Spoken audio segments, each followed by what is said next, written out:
नमस्कार। आज हम सभी दो महान संत के बारे में यहाँ पे पढ़ेंगे। एक है अमीर खुसरो, दूसरे हैं निजामुद्दीन औलिया। भारत में सामाजिक समरसता और मेल जोल स्थापित करने में सूफी संत शेख निजामुद्दीन औलिया और उनके शिष्य अमीर खुसरो का विशेष योगदान रहा है।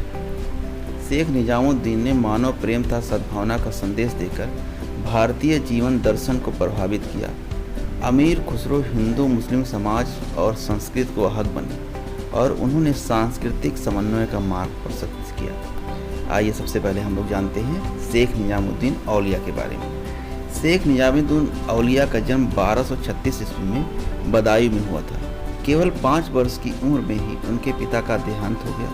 पिता की मृत्यु के उपरांत उनके पालन पोषण और शिक्षा का भार माता जुलेखा के कंधों पर आ गया। माता के प्रभाव से बालक निजामुद्दीन में आध्यात्मिक विचारों का उदय हुआ। बदायूं में आरंभिक शिक्षा पाने के बाद वे अपनी मां के साथ दिल्ली चले गए। वहां रहकर निजामुद्दीन ने आगे की शिक्षा ग्रहण की और शीघ्र ही प्रसिद्ध विद्वान बन गए। उन दिनों सूफी संत हजरत ख्वाजा फरीदुद्दीन की बड़ी ख्याति थी।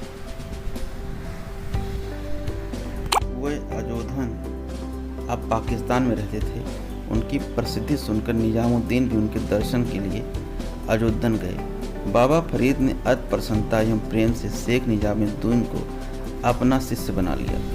बाबा फरीद के सानिध्य में रहकर शेख निजामुद्दीन ने उनसे आध्यात्मिक चिंतन एवं साधना के रहस्यों की जानकारी प्राप्त की। कुछ समय बाद देखने में यह आया कि वह पुनः दिल्ली लौट आए।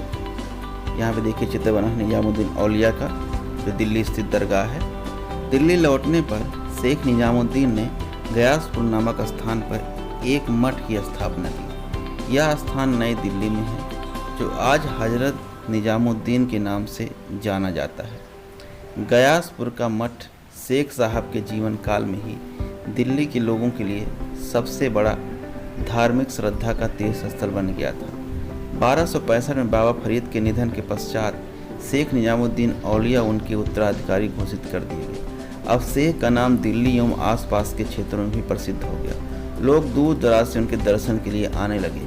शेख को स्वयं कविता में बड़ी रुचि थी। उनकी खानकाह या मठ में अच्छे कव्वाल आते रहते थे। उनके कव्वाली समारोहों में बड़ी संख्या में भीड़ जुटती थी।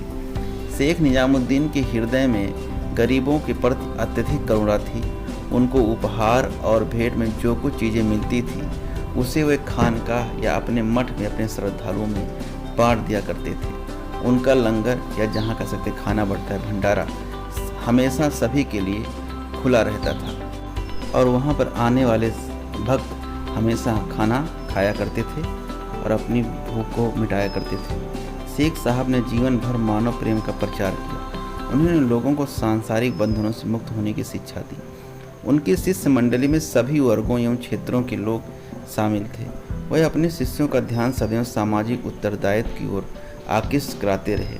1325 ईस्वी में शेख निजामुद्दीन औलिया के निधन से पूरा जनमानस शोक संतप्त हो गया। अमीर खुसरो के शब्दों में गोरी सोवे सेज पर मुख पर डारे केस, चल खुसरो घर आपने रैन भई चौदेश।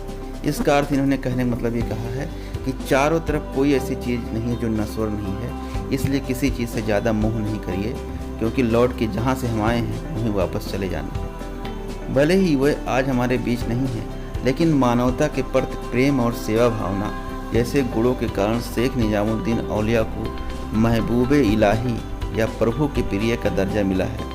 आज भी वह लोगों में सुल्तानुल औलिया संत सम्राट के रूप में प्रसिद्ध हैं। उनकी पवित्र मजार पर प्रतिवर्ष लाखों की संख्या में लोग आते हैं और मन्नत मांगते हैं और अपनी श्रद्धांजलि अर्पित करते हैं।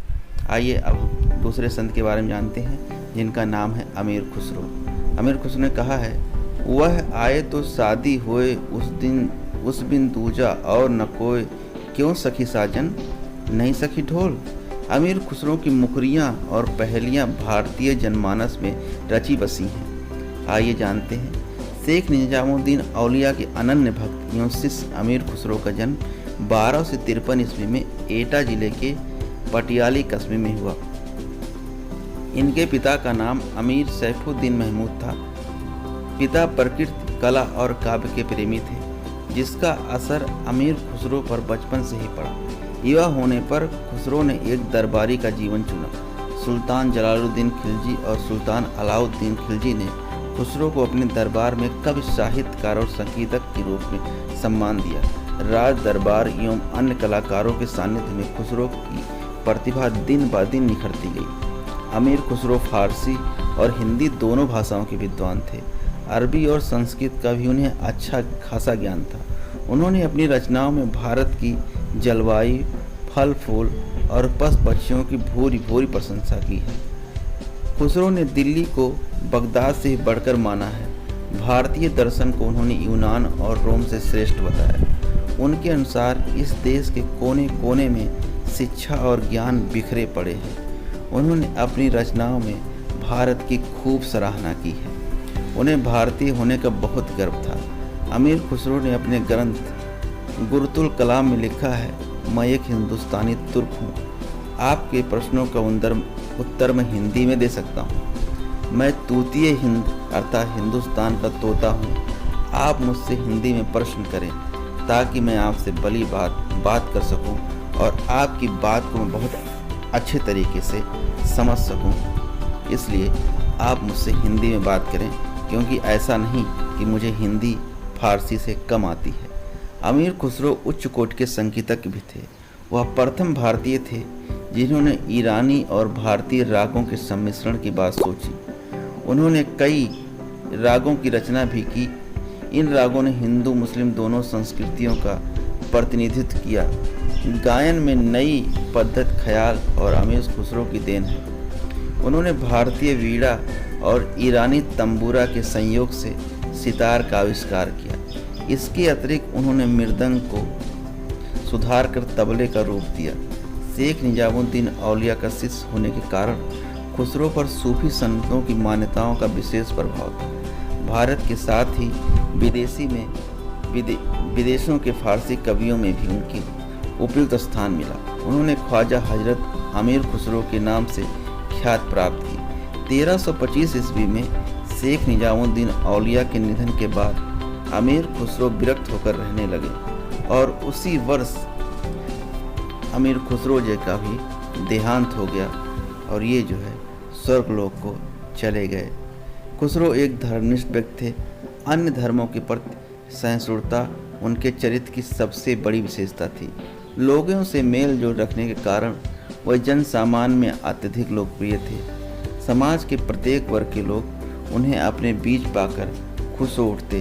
भारतीय इतिहास में उनका व्यक्तित्व समकालीन लोगों के मध्य अतुलनीय एवं अद्वितीय था। कुछ पारिभाषिक शब्द दिए हैं, जैसे मुकरियाँ। तो मुकरियाँ का मतलब होता है कि एक पहेली जिसका उत्तर आखिरी पंक्ति में हो। ख्याल शास्त्रीय गायन का एक प्रकार होता है। तंबूरा एक प्रकार का ऐसा वाद्य यंत्र जिसमें 4 तार लगे होते हैं। तो इस तरह से हमने अमीर खुसरो और निजामुद्दीन औलिया के बारे में जाना। आशा करते हैं वीडियो आपको पसंद आया होगा। बहुत बहुत धन्यवाद।